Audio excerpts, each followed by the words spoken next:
to your health. Sponsored by Low Country Orthopedics.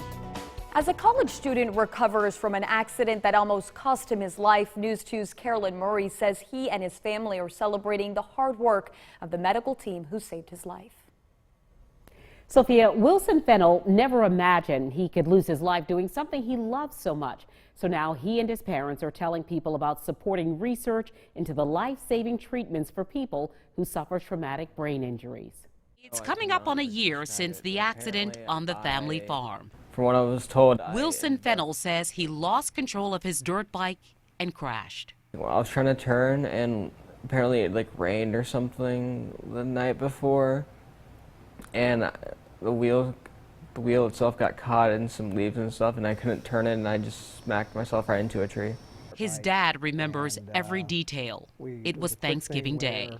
We were getting ready to put the turkey in the fryer, and I told him to hurry up real quick, and he's getting ready to go park it, quite frankly. I went by and I was telling him to slow down, and he looked back at something and couldn't turn the wheel on his dirt bike, and unfortunately smacked a tree 20 yards in front of me. Wilson was medevaced to the Medical University of South Carolina, where a team of top neurosurgeons worked on his brain. The first surgery lasted more than 9 hours.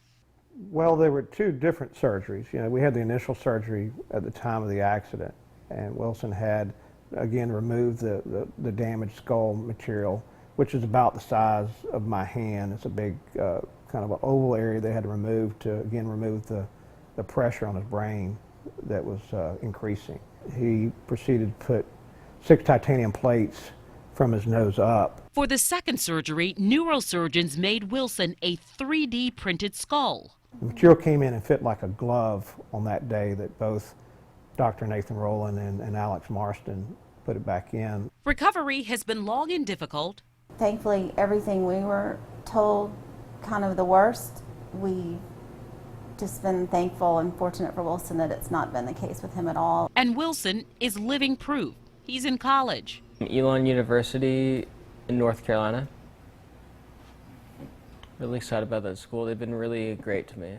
Aware of the challenges and grateful for the skilled team who saved his life, giving him a second chance. I just want to also say thank you to the people, all the doctors, nurses who've helped me in the Medical University of South Carolina and Roper St. Francis. And a few more thank yous from Wilson and the Fennell family to the team of the Shepherd Center and the Shepherd Center Pathways Outpatient Rehabilitation Center. Wilson again is back in college at Elon, and we wish him the very best.